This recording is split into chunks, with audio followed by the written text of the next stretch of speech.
Cae la tarde y en un rincón de la ciudad, en un pequeño jardín, alguien cuenta una historia, reflexiona en voz baja o conversa, paseándose bajo los árboles. Es hora de volver a casa, bajar la velocidad y darle tiempo al tiempo. Christian Warnken nos abre la verja de su jardín para que respiremos aire puro y oxigenemos el espíritu. En Pauta, aquí comienza Desde el Jardín. Una presentación de Vida Cámara, empresa de seguros de salud y vida de la Cámara Chilena de la Construcción. Y en sus 100 años, Fundación Irarrázaval. Lo esencial de toda exploración será volver al propio jardín y ver las cosas por primera vez, decía el poeta T.S. Eliot. Queridos y queridas radiovidentes, estoy abriendo la verja de madera de mi jardín para que ustedes puedan entrar y pasear conmigo, bueno, mirar mis plantas, un pequeño jardín, escuchar el sonido de los pájaros. Por aquí se escucha el sonido de los pájaros precordilleranos, hay unos queltegu, unas bandurres dando vuelta por ahí, también mi fiel chucao. Son las 8:01 de la tarde y hoy día vamos a pasear con una educadora que ha dedicado su vida a trabajar con niños. Y no solo con niños, sino que ha trabajado con niños que muchas veces el sistema no es capaz de acoger y no es capaz de alguna manera encontrar la maravilla de potenciales que tienen todos los niños de nuestro país. Ella es una mujer que ha hecho un trabajo muy innovador, muy interesante, tanto en la investigación como en la práctica. Es educadora y diferencial de la Universidad de Chile, tiene un magíster y un doctorado en educación, fue directora del Liceo Manuel de Salas, ha trabajado también con la integración de los pueblos originarios y de la tradición de los pueblos originarios en educación, que es un punto tremendamente actual e interesante. También ha insistido mucho en darle espacio al saber pedagógico, al talento y a la capacidad de innovación de los docentes de nuestro país en relación a currículum que muchas veces son construidos desde un escritorio, desde un centro, pero no en conexión con la realidad. En fin, son muchas las áreas de trabajo, son muchas las historias que reúnen su trayectoria pedagógica. Estoy muy contento de estar con nuestra flamante Premio Nacional de Educación, Nolfa Ibáñez. Nolfa, qué gusto de tenerte aquí en el jardín esta tarde. Muchas gracias, Cristian. Igualmente, es muy grato estar acá conversando contigo. Lo primero que quiero preguntarte, Nolfa, es cómo llegaste a la educación o cómo la educación te agarra, porque yo creo que a los profesores, yo soy profesor también, la educación nos agarra en algún momento, ¿eh? Sin duda. Mira, eso hace muchísimos años, ya, yo hacía 15 años que había salido de educación media, ya tenía 2 de mis 3 hermosos, inteligentes y adorados hijos. ¿Ya? Y hice un pequeño jardín infantil, pero como un emprendimiento. Yo no era educadora de párvulas, había hecho cursos, qué sé yo, entonces la Junta autorizó mi jardín, yo como directora administrativa, teniendo un equipo de profesionales. Y en ese jardín infantil pequeño, en la comuna de Las Condes, el privado, me encontré con que varios papás venían con mucha inseguridad porque sus niños no eran aceptados en los otros parvularios. Y yo me preguntaba, bueno, esta cosa es increíble, todos los niños aprenden. Esa ha sido mi convicción desde siempre, una convicción de vida. Y yo siempre aprendía de los niños, de mis hijos, de mis sobrinos, en fin. Y a raíz de ver lo que pasaba con los niños en el transcurso de las semanas y de los meses, cuando nadie se focalizaba en la diferencia, cuando todos eran tratados de la misma forma. Por ejemplo, si un niño no sabía comer, ¿ya? Nadie le daba la comida, lo ayudaban a tomar la cuchara y el niño tiraba el yogur a los compañeros, a las profesoras, hasta que le ayuntaba su boca. Y a los 2 o 3 días estaba comiendo solo, ¿ya? Estamos hablando de un jardín donde el 99% de los niños eran niños sin problemas, eran niños comunes y corrientes, de desarrollo, entre comillas, normal. Pero uno o dos niños siempre había que tenían determinadas características que hacían que los jardines infantiles no los recibieran. Y al ver ese cambio, bueno, eso fue lo que me motivó realmente, un cambio enorme en algunos de estos niños, que yo no puede ser, tengo que hacer algo para que este imaginario colectivo de la sociedad chilena respecto a las personas que son distintas a uno cambie. Y decidí entonces postular y entrar, quedé afortunadamente en la Universidad de Chile a estudiar educación diferencial. Ese fue mi primer gran acercamiento, pensando que podía incidir en cambiar esta perspectiva sobre el otro diferente. Nolfa, y esta convicción tuya del potencial que tienen todos los niños a pesar de sus diferencias, que pueden ser de orden social, pueden ser de orden incluso motriz, pueden ser... Sin embargo, esa convicción me imagino que se ha ido acrecentando por lo que tú dices a través de tu trabajo pedagógico, de tus investigaciones. Y de alguna manera la sensación es que todavía está instalada en el sistema, incluso en muchos profesores, lamentablemente, la convicción contraria, digamos, de que no es posible hacer ese cambio, de que... A ver, ¿por qué ocurre eso? Yo pienso que hay una mirada que hay que cambiar. El hecho de que un profesor o profesora piense que su estudiante tendría que ser igual a él o ella, eso es una barbaridad desde el punto de vista, ¿cierto? Si uno reflexiona, no puede ser. Y sin embargo, si nosotros vamos y miramos aulas, nos vamos a encontrar con que eso es recurrente. Profesor o profesora piensa que el comportamiento que para él o ella es adecuado, los modos de hacer las cosas que para él o ella son adecuados, deben ser adecuados para todos. Entonces, lo que es diferente se etiqueta como menos bueno, por decirlo de alguna manera. Yo pienso que esa es la concepción que uno tiene que cambiar. Porque la aceptación del otro, como legítimo otro, como decía Humberto Maturana, tiene que ver con eso, con aceptar al otro con lo que trae, con cómo es.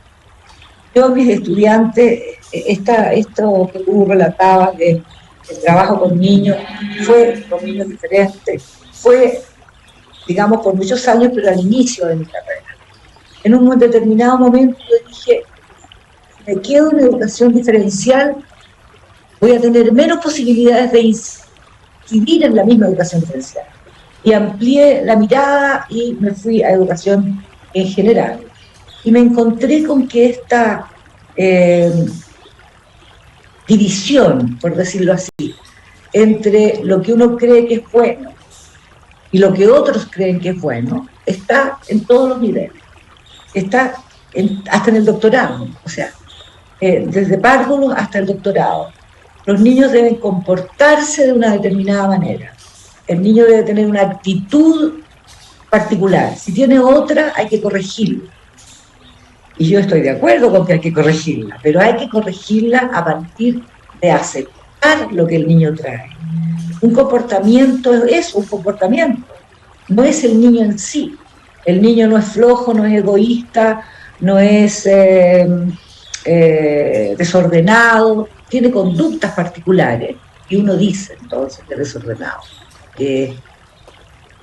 Pero la esencia, no me gusta mucho hablar de esencia, pero bueno, la esencia tiene que ver con la persona, tiene que ver con las capacidades y los talentos que todos los seres humanos tenemos, inteligencia que todos los seres humanos tenemos, incluso aquellos que están diagnosticados con deficiencia mental severa, con deficiencia mental profunda, también aprenden a partir de lo que son, de cómo están hechos, de cómo se puede interactuar con ellos. Nolfa, hay una historia muy hermosa que leí en una entrevista que diste por ahí, de un niño en Osorno amarrado a un árbol con el que tú trabajaste durante 7 días, no 7 años, 7 días. Y ahí también entra el profesor Maturana en esta historia, y me gustaría que compartieras de nuevo esa historia, porque es una historia muy bella, muy significativa y muy, digamos, encarna muy bien todo lo que tú estás diciendo ahora. Fue muy significativo para mí, mira, te cuento. Ese fue un niño institucionalizado y esa era la historia. Ulises se llamaba porque después, siendo adulto, falleció en el mismo lugar, en el Perá. ¿Ya? Era un niño que no estaba, por decirlo de alguna manera, integrado a las clases que hacían dos hermosas profesoras de educación diferencial que trabajaban ahí antes de que hubiera escuela, antes, en el pabellón, en el llamado pabellón de niños.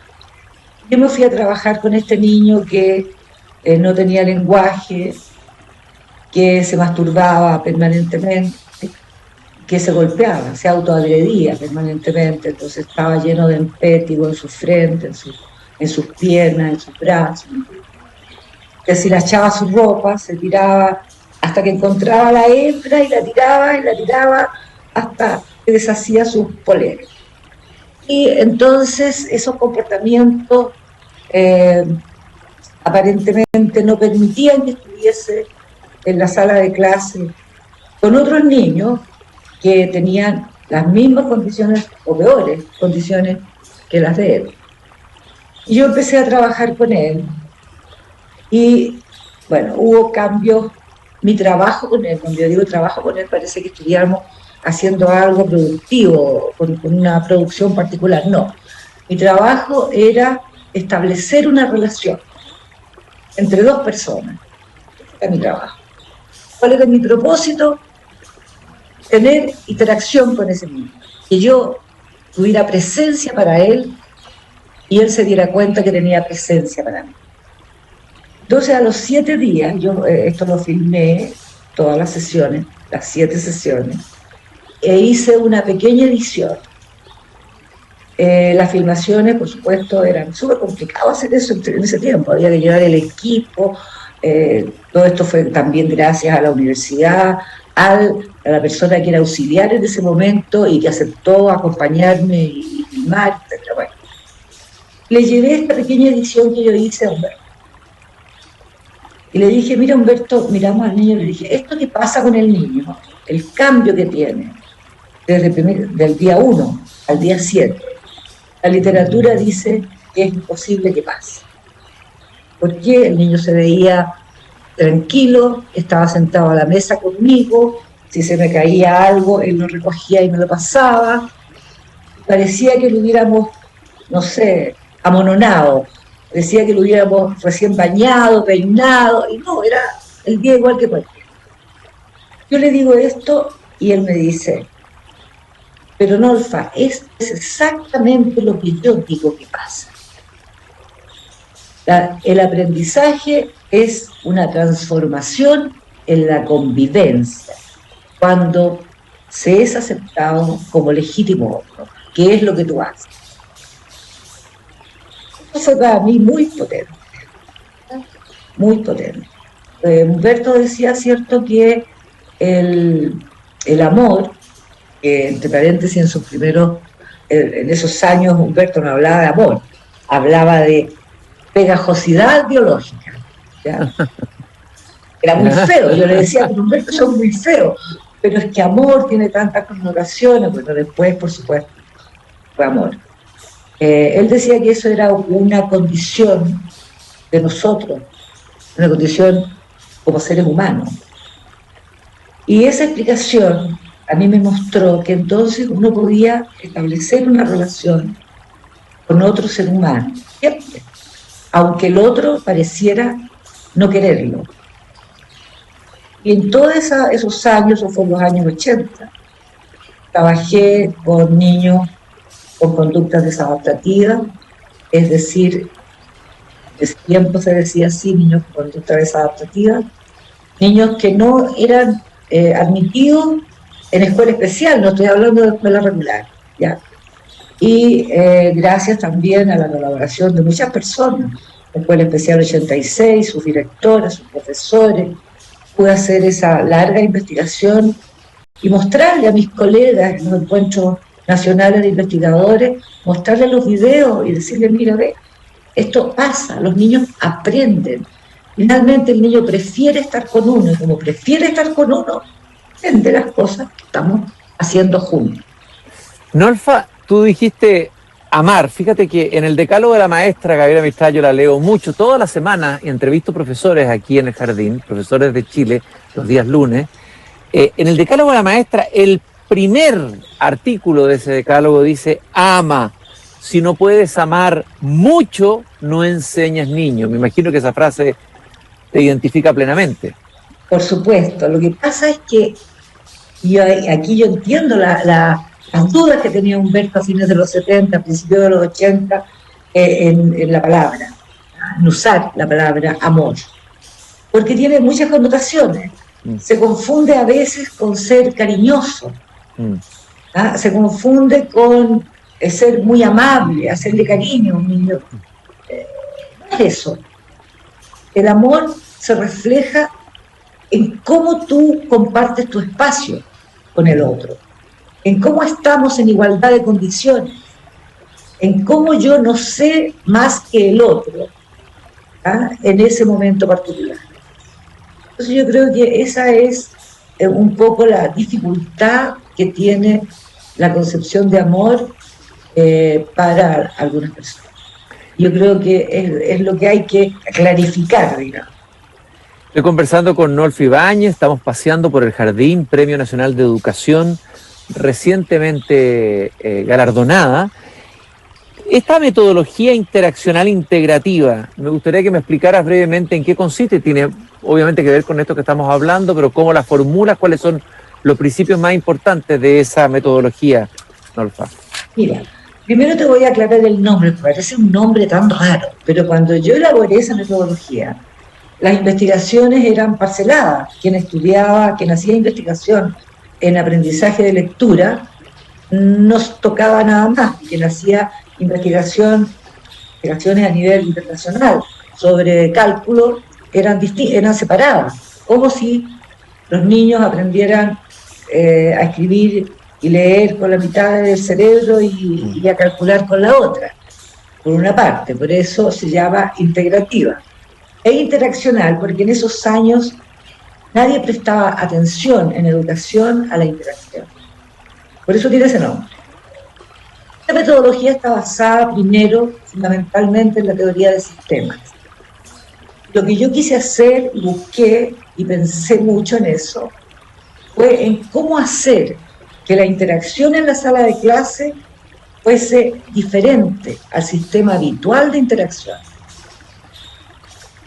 Y por tanto busqué aquello que era completamente distinto, como preguntas abiertas, no dar instrucciones sobre cómo hacer, no me refiero a instrucciones generales o disciplinares, sino cómo hacer una tarea particular, no hay instrucciones, hacer siempre un contexto significativo para poder recoger las experiencias de las y los niños. Estaba dirigida en ese tiempo a las y los niños con problemas para aprender, cómo recoger las experiencias. Todo niño trae cosas, sabe, todo niño es inteligente y ha aprendido, ha construido un mundo en su desarrollo desde que nace hasta que llega al colegio.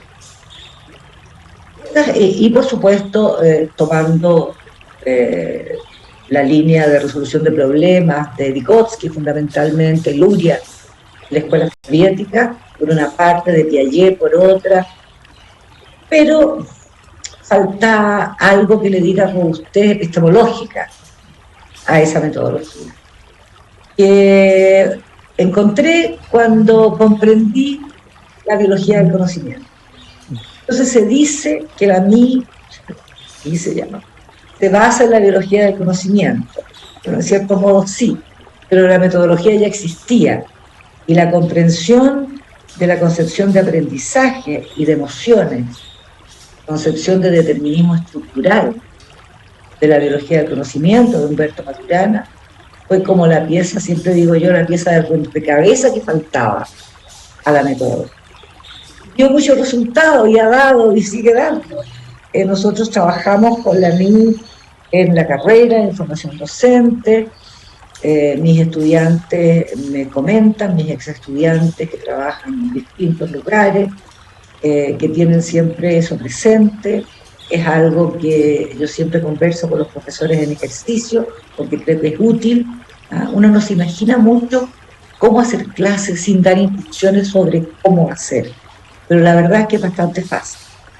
Y bueno, eso como en términos generales. Esto partió en los 80 y hasta en el doctorado hacemos clases con la misma. O sea, uno puede hacerlo en distintos ámbitos, en distintos espacios. Nora, para entenderlo bien encarnado en un niño, podríamos ver un caso, no sé, un niño con ciertos problemas especiales de aprendizaje, o un niño autista, o un niño... a ver, ¿cómo esto se traduce, cómo esto encarna? Si pudieras ejemplificarlo. Yo te voy a dar un ejemplo. Cuando uno dice preguntas abiertas, en la escuela la norma es preguntas cerradas. Yo te pregunto, Cristian, disculpe, pero voy a hacer un ejemplo con esto. ¿De qué color es esto? Amarillo. Ya. Tú me dices azul, café, negro, está malo. No cabe otra cuestión. Esa es una pregunta cerrada. Y yo te pregunto, ¿qué me puedes decir de esto? Es una pregunta abierta. Y tú me puedes decir, además del color, todo lo que puedas saber de esto.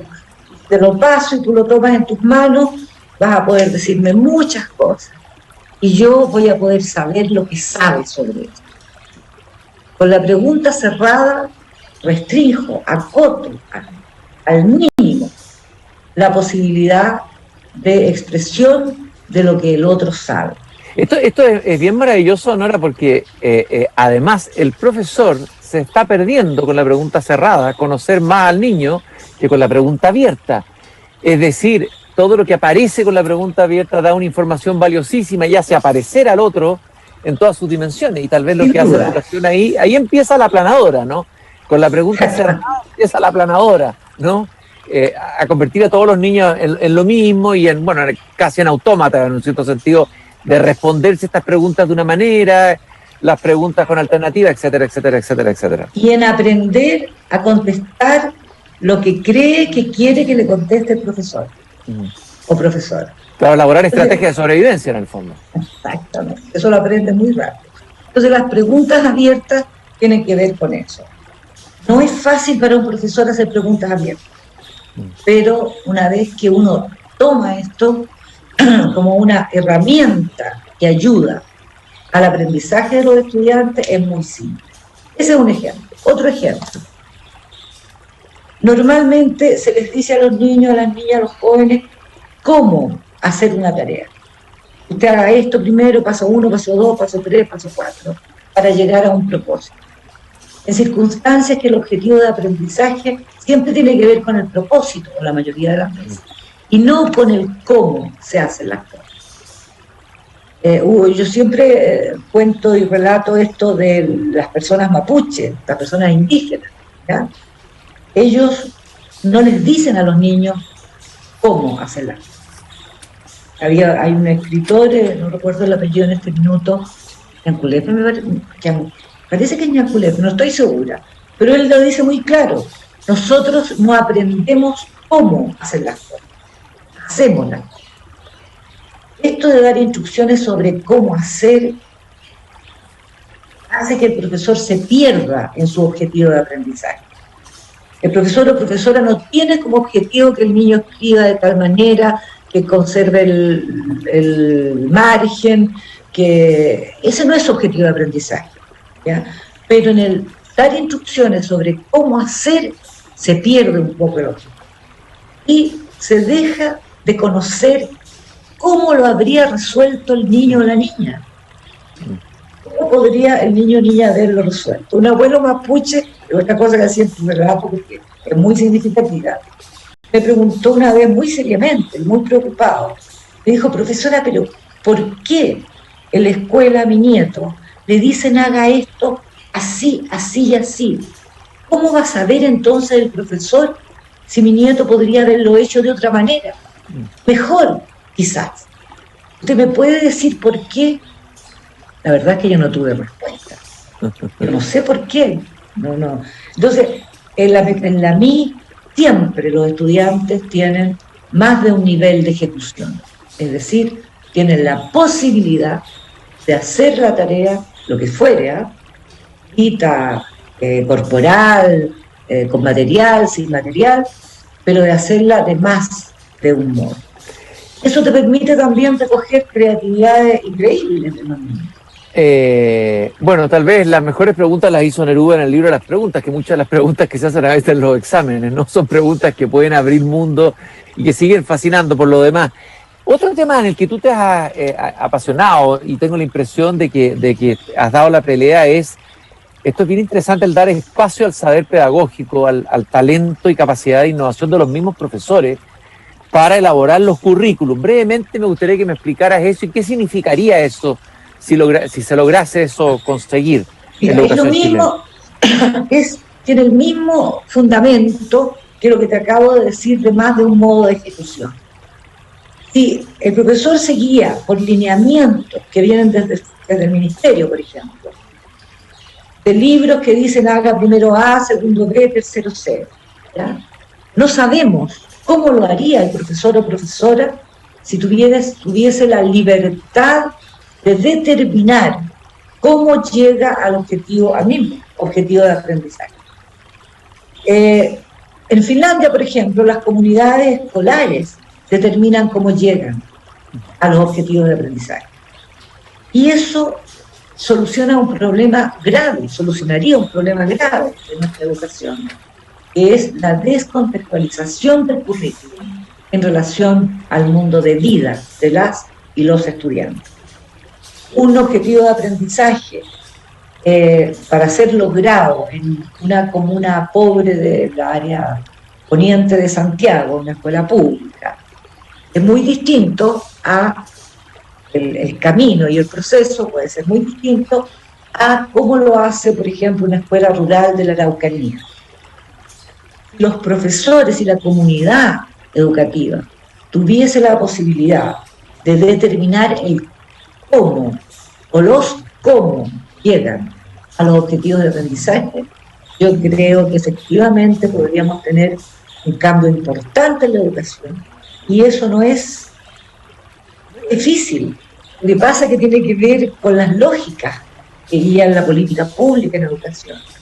Claro, y probablemente, Nolfa, el hecho de hacer estos programas comunes tiene que ver con la historia de la educación pública en un momento de la construcción del país en que era necesario conseguir ciertos saberes, pero hoy día estamos en otro momento, en otra historia además, en donde al contrario, lo que más florece son las identidades distintas, las identidades territoriales, la riqueza y la diversidad de un país que es la que quiere y necesita expresarse y necesita compartir, digamos, esa riqueza y aportar al país esa riqueza.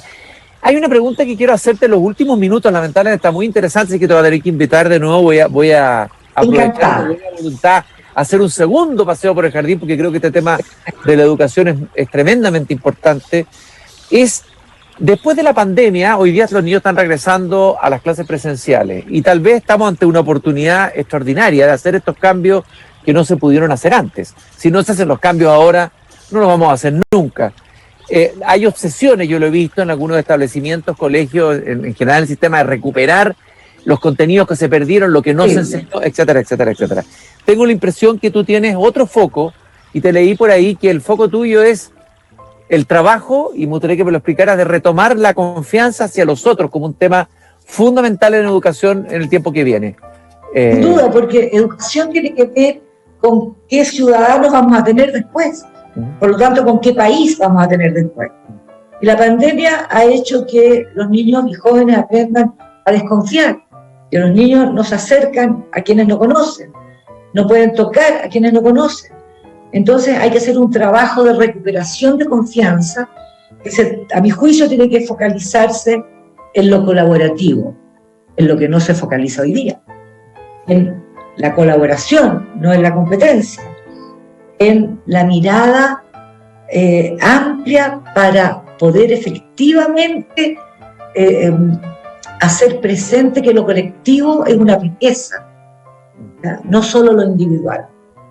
Y eso yo pienso que hay que hacerlo, porque si no vamos a tener serios problemas, sobre todo con los niños más pequeños. Yo creo que la recuperación de la confianza es una cuestión que las y los docentes van a tener que trabajar, y eso es una cosa diferente a cómo se ha hecho la educación hasta ahora. Pero los únicos que pueden hacer ese cambio son los profesores y las profesoras. Nolfa, yo te quiero agradecer este paseo tan instructivo por el jardín. Bueno, tú te formaste en un jardín, formaste un jardín infantil. Es interesante que una educadora diferencial, me parece que es la primera, recibe el Premio Nacional de Educación. Así es. Y me parece que eso marca también el hecho de ser educadora diferencial, te abre a la posibilidad de todo lo que tú has manifestado aquí, a no tenerle miedo a la riqueza de la diversidad, de la diferencia, a tener confianza, etcétera, todos los temas que hemos recorrido en esta conversación. Nolfa, muchas felicitaciones por este merecidísimo premio, y me parece que eres una voz que puede, en estos momentos que se discuten temas trascendentales en el país, el tema de la educación es uno de ellos, creo que puedes a lo mejor ayudar a pegar un empujón para que vayamos. Ojalá, espero poder aprovechar esta notoriedad pasajera. Ha sido muy grato el paseo por tu jardín, Cristian, me gustó mucho. Así es que gracias por la invitación. Así que voy a caer de nuevo sobre ti y voy a invitarte de nuevo a compartir un mate, a lo mejor caminando por el jardín. No sé si te gusta. Me parece. Aprendí a tomar mate, tú sabes, ahora último, con mi amigo mapuche, antes, digamos, mirábamos. Por supuesto que me gusta, así que encantado. Muchas gracias, nosotros nos despedimos, cierro la verja de mi jardín, mañana la volvemos a abrir a las 8 de la noche y como siempre les digo, al terminar esta emisión, no se olviden lo que dijo Voltaire al final de su libro El Cándido, hay que cultivar el propio jardín. Nos encontramos mañana en Pauta a las 8 de la noche, nuevamente aquí en Desde el Jardín. Muchas gracias.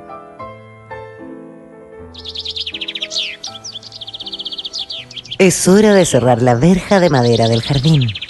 Pero Christian Warnken la volverá a abrir todos los días de lunes a viernes a las 20 horas en Radio Pauta, cuando comience de nuevo Desde el Jardín. Una presentación de Vida Cámara, empresa de seguros de salud y vida de la Cámara Chilena de la Construcción, y en sus 100 años, Fundación Irarrázaval.